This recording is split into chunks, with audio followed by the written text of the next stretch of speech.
Hey everyone, Flo from OFTWOLANDS here, and today we're going to talk about two Blackmagic accessories that I've been using with the Pyxis, the Ursa Cine handle and EVF. I've been using them for about a month now, and I wanted to quickly share my experience since I've had a few questions about them. This is not a full in-depth review, but more of a first impressions and overall feedback after using this for a few weeks. I will talk about what I like about the handle and the EVF, what could be improved, and as always, whether or not I would recommend them. Before I start, be sure to subscribe to see more videos like this one, and let's get into it.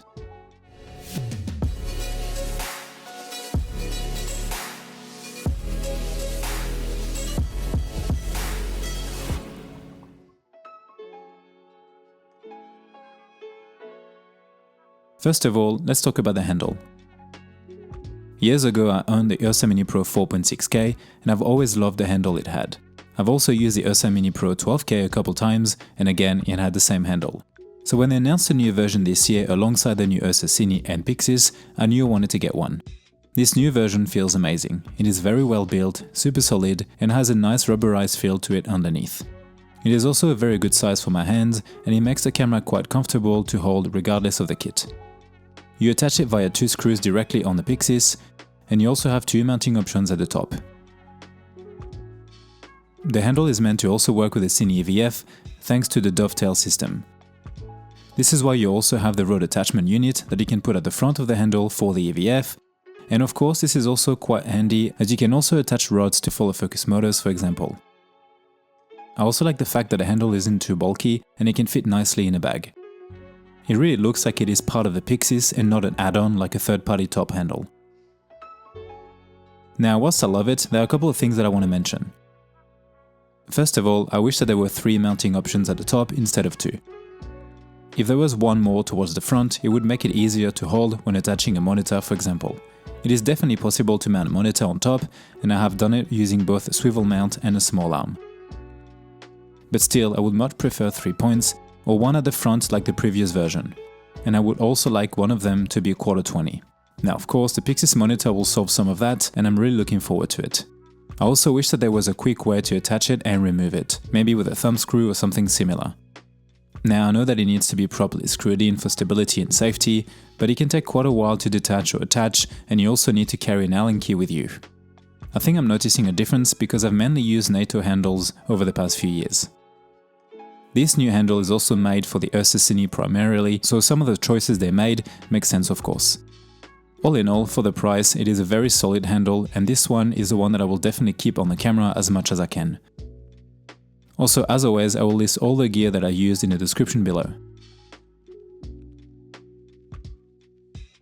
Next we have the Ursa Cine EVF. I had used the previous versions on the Ursa 12K and over the past 10 years I've always had some kind of built-in or external EVF on my cameras, whether or not they were Blackmagic ones. Shooting landscape or wildlife, for example, with an EVF is always a great experience and it also helps make your rig more stable. I've used this new one with both minimal kits and fully rigged up ones. And I've used it handheld, but also on sticks.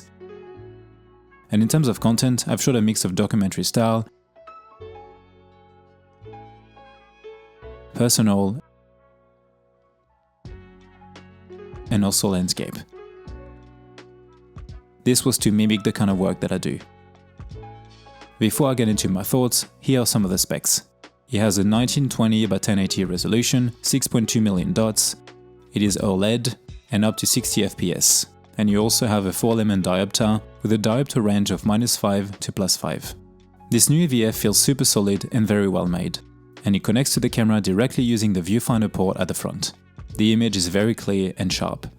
On top you also have several buttons with different functions such as zoom, exposure, as well as 3 custom ones, and it also includes a record button which is quite handy. You can customize the buttons in a very neat way via the menus. I also like the tally light and the way the rubber eyepiece feels.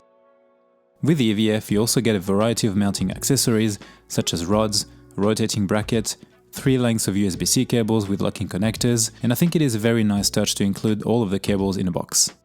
The kit as a whole feels very premium and is somewhat quite satisfying to use and adjust. There is a nice weight and resistance to all of the knobs and adjustments. And it also adds a lot of versatility and flexibility since you can really adjust it by a lot, and the supplied rods can of course be used again for other accessories like follow focus systems. I really enjoy using it, and it also made me quite stable when shooting a moving subject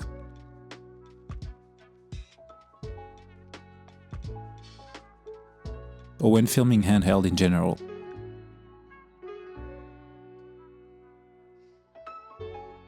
I love the feeling of being close to the camera and the frame.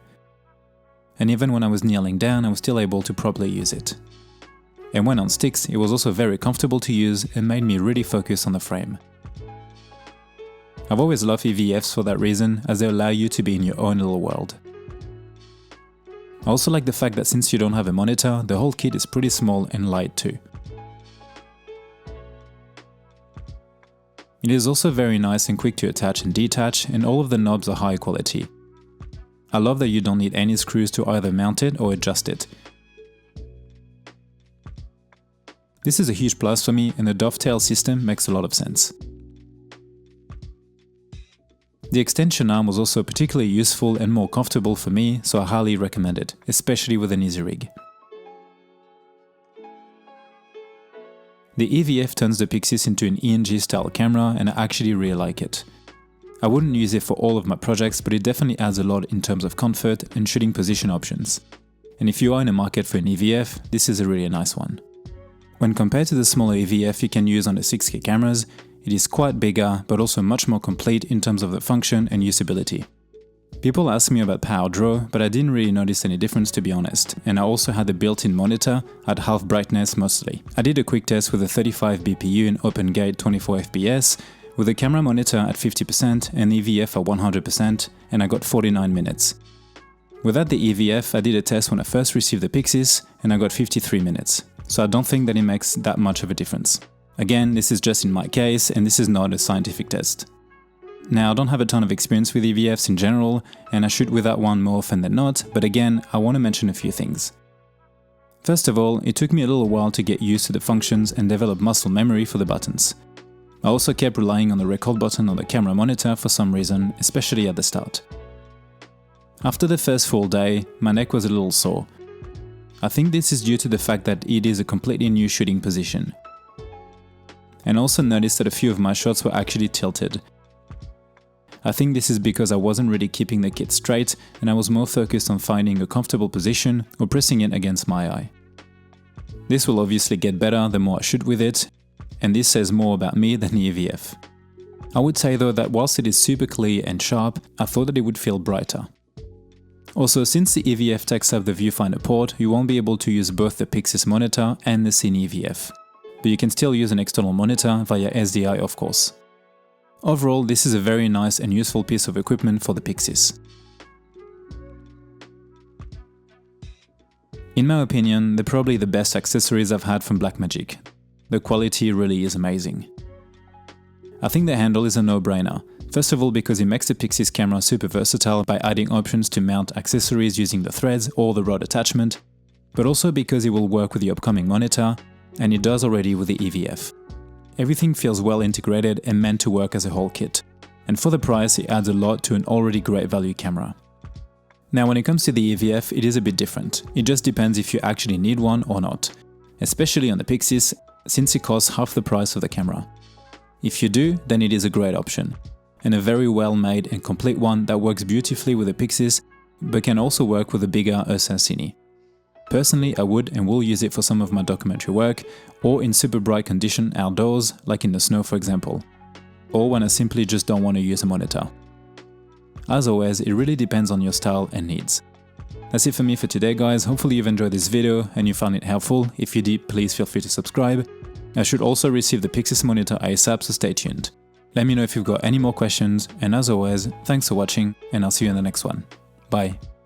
Also, feel free to check out my 2 ebooks, Freelance Documentary Filmmaking and Travel Cinematography, where you can find a streamlined but comprehensive overview from pre-production all the way to marketing, built on years of my own experience shooting short documentaries and travel videos around the world. And if you are interested, I'm also doing filmmaking mentoring sessions when you can ask me anything about a wide variety of topics.